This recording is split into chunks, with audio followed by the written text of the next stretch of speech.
6일 지방선거 출마자에게 듣는다. 오늘은 정준호 광주광역시장 예비후보와 함께하겠습니다. 안녕하세요. 안녕하세요. 일단 광주광역시장 선거에 출마하게 된 계기가 있다면 어떤 부분이 있습니까? 예, 제가 2016년도에 정계 입문을 했는데 그때 뜨거운 화두가 호남 정치 복원 뉴 TJ 발굴이었습니다. 지금 양강을 이루고 있는 두 후보님들 어떤 분이 시장이 되더라도 호남 정치 복원이 되지도 않고 뉴 DJ 발굴로 평가되지도 않습니다. 그래서 제가 대안이 돼서 한번 뛰어보고자 해서 출마를 결심하게 됐습니다. 예, 사실 2016년 국회의원 선거 때부터 계속해서 이제 광주에서 활동하시면서 여러 활동들을 많이 하셨어요. 그 하시면서 어떤 시민들을 많이 만나셨을 건데 어떤 배운 점이 있으시다거나 어떤 생각의 변화, 또 어떤 생각을 많이 갖게 되셨는지 궁금합니다. 예, 2016년도에도 제가 출마를 했을 때 광주 전남에서 유일한 청년 후보였습니다. 2020년 4년이 지난 다음에도 광주의 유일한 청년 후보였습니다. 2022년 지방선거를 나왔는데요. 전국의 민주당 광역단체장 후보 중에 유일한 청년 후보입니다. 이렇게 광주가 좀 젊어져야 되는데 제가 정준호 모델로서 하나 성공한 사례가 되면 더 많은 저보다 뛰어난 젊은 인재들이 정계에 입문할 것 같다. 그 마중물이 되겠다는 게 제 목표입니다. 말씀하신 대로 광주광역시장은 역대로 대부분 중앙정치에서 활동을 하시거나 중앙정부에서 활동을 하신 분들이 내려오셔서 하신 경우가 많았습니다. 그 이유가 어디에 있다고 보시는지, 또 이걸 어떻게 타개해 나가실 계획이신지요? 호남이 특히 광주가 자체 먹거리를 발굴을 못하다 보니까 중앙 정치에 지나치게 예속적이 됐던 거죠. 그러다 보니까 중앙 정치 경험이 있는 사람이 중앙 정치 경력이 뛰어날수록 그거에 비례해서 예산을 가져오는 비율도 늘어날 것이다. 이렇게 막연하게 생각을 하시게 있는데 그러다 보니까 정치 예속적인 부분이 너무 지나치게 민주당의 예속적인 상황이 돼버려서 방금과처럼 그 윤석열 이렇게 정권 교체 기회는 광주 정치가 그 표류를 하게 되는 결과가 나옵니다. 그래서 제가 생각할 때는 경계를 초월하는 캐릭터가 지금 나와야 된다. 그래서 비즈니스 마인드를 가지고 중앙정치 예속을 좀 끊어내면서 광주 자체적으로 먹거리를 발굴할 수 있는 이런 캐릭터가 지금 나와야 되는 시점이다라고 생각을 하고 있습니다. 지역 현안에 관련해서도 좀 질문을 드릴게요. 일단 가까이는 지난 4년 동안 민선 7기 광주시정도 좀 보셨을 텐데 어떻게 평가하시나요? 뭐 지하철 2호선이라든지 이렇게 현안과 관련해서 숙제는 굉장히 열심히 하신 것 같은데 재선 시작이 되면은 광주가 어떻게 추가적으로 바뀔지에 대한 이 미래 비전은 부족했다. 이렇게 좀 평가를 하고 싶습니다. 지금까지는 어찌어찌 잘 되었는데 앞으로의 어떤 비전 문제나 이런 부분에 있어서 지금 현 시장님은 그러신데 현 시장님만 계시는 건 아니잖아요. 이제 다른 분들도 이제 계시고 서로 간에 이제 여러 가지 이야기들을 하고 있는데요. 사실 광주에 숙제가 참 많습니다. 네. 지금 이 여러 숙제들 중에서 후보님이 보시기에 가장 시급하게 좀 해결돼야 될 가장 중요한 과제는 뭐라고 보시나요? 전라남도 같은 경우에 있어서 이제 농업 정책이 기반이 될 수밖에 없는 도시인데 광주 같은 경우에는 미래 먹거리를 발굴을 해야 됩니다. 그래서 AI 산업이 지금 화두가 되고 있는데 이거에 대한 방향을 빨리 잡아야 되는데 제가 우려했던 거는 이제 안철수 지금 인수위원장이 후보 시절에 그 광주 모 언론과 이제 인터뷰를 하면서 AI와 관련된 얘기를 물어보니까 AI 데이터 센터를 빨리 뭐 유치를 하고 그걸 성공적으로 뭐 건축을 하겠다라는 정도로만 얘기를 했는데 제가 이 얘기를 듣고 사실 좀 깜짝 놀랐었습니다.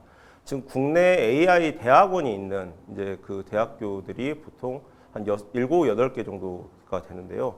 아시는지 모르겠지만 세계적으로 AI 연구가 화두가 돼가지고 AI 연구 지수라는 개념이 생겼습니다. 세계 500개 순위의 대학을 뽑아놨더니 중국의 대학교가 그중에 20% 정도를 차지하는데요. 그중에 100개를 상위권을 뽑아보니까 중국이 또 한 40% 정도를 차지하는 그런 게 있습니다. 그래서 중국은 이렇게 앞서 나가고 있는데 광주는 AI와 관련해서는 데이터 센터 정도로만 얘기가 되면 안 되고 빨리 전국에 있는 7, 8개의 연구랩들을 빨리 광주에서 집적화시켜서 연구 실적을 낼 수 있는 광주가 연구 지수에서 상위권으로 도전할 수 있는 이 프로그램을 좀 재빨리 좀 만들어야 될 필요가 있습니다. 그러니까 이제 AI가 지금 태동기인데 그 구상이 아직 중앙 정부에서도 제대로 되지 못하고 우리 지역에서도 아직 준비되지 못하고 이렇게 보고 계십니다. 연구력을 높여야 되는 시점에 데이터 센터만 구축을 하겠다라고 하는 거는 이거는 전혀 어떤 큰 그림을 전혀 못 그리고 있는 겁니다. 예, 데이터 센터만 만든다는 것은 거기에 어떤 고용이 창출되거나 새로운 기업들을 유치해내거나 뭐 이러기는 좀 어려울 수 있겠네요. 그렇죠. 광주 같은 경우에 있어서는 광주가 AI 연구에 맥하고 연구력이 높기 때문에 산학 협력이 된다라고 해서 기업체들이 광주로 그 다음에 내려오는 구조가 돼야 되는데 이건 하드웨어부터 설정을 하고 나서 그 다음에 연구 실적으로 간다. 이거는 완전 본말이 전도가 된 것이죠. 예. 지역 현안 중에서는 AI의 빠른 방향성 설립 이 부분을 말씀하셨고요. 저희가 또 이제 얼마 전에 대선이었잖아요. 대선 결과를 보면은 광주의 압도적인 지지에도 불구하고 민주당이 이제 정권 재창출에 실패하면서 지역민들의 실망감이 좀 큰 것 같습니다. 그러면서 우려도 나오는 게 다시 정치적 고립되는 거 아니냐, 또 지역 발전이 좀 저해되는 거 아니냐 이런 우려도 나옵니다. 이거 어떻게 좀 바라보고 계십니까? 예, 호남의 고립에 대해서 제가 굉장히 할 말이 많은데요. 제가 얼마 전에 출간한 책에서도 가장 많이 등장하는 단어가 광주의 고립입니다.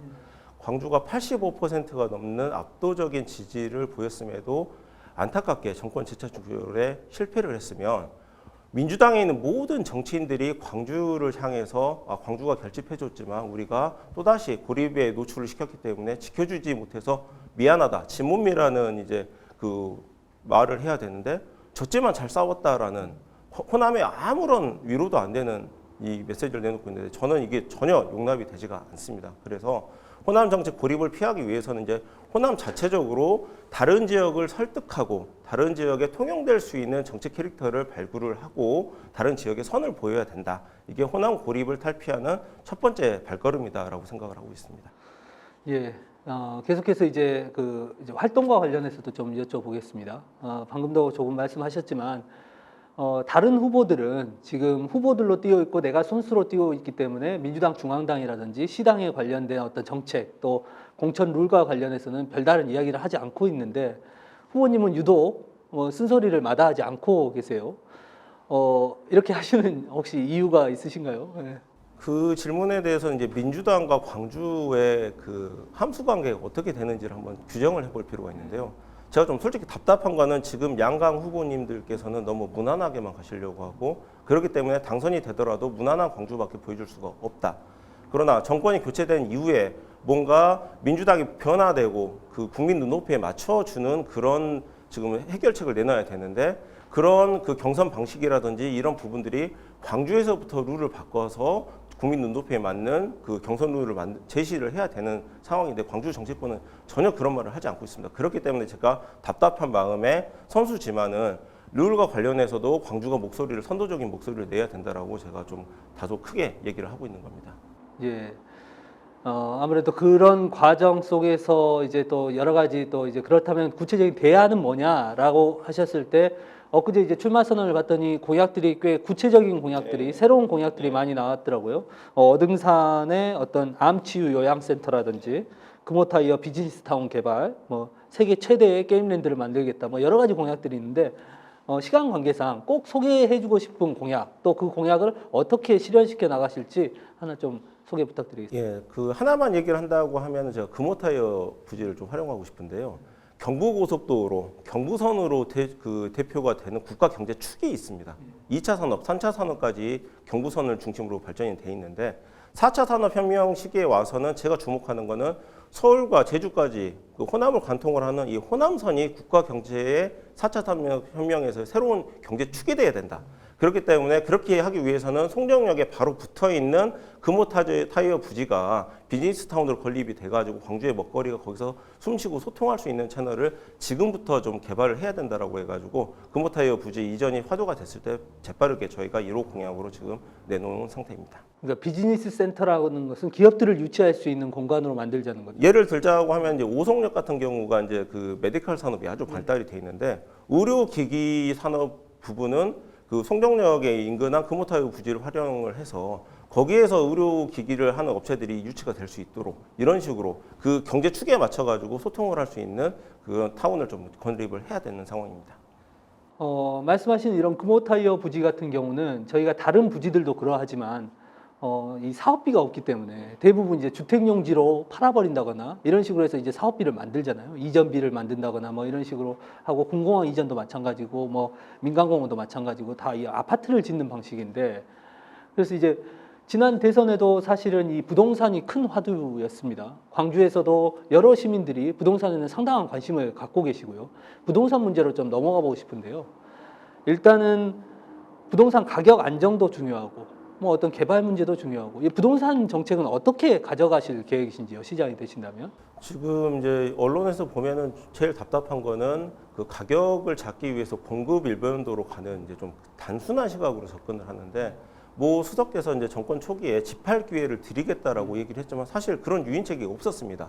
지금 서울에서 매물이 나오지 않는 가장 큰 이유는 양도 차익이 워낙에 이제 크게 발생을 하다 보니까 이 세금 문제 때문에 지금 매물을 못 내놓고 있는데 그렇다고 한다면 차라리 그 수도권에 있는 부동산을 팔고 그 귀향을 하거나 지역으로 내려오게 된다라고 하면은 양도소득세 부분을 과세를 전환을 시켜서 지역에서 재산세로 분할 납부하는 이런 방향을 좀 추진해서 실질적으로 집을 파는 유인책을 제시를 하게 된다라고 하면은 어떨까라는 생각을 좀 해봤고요. 그렇게 된다고 하면은 이제 그 거래세보다 보유세가 자연스럽게 이 체계로 넘어가는 그런 좀 뭐 순환이 이루어질 것도 같아서 그런 부분을 좀 고민을 하고 제안을 하고 있습니다.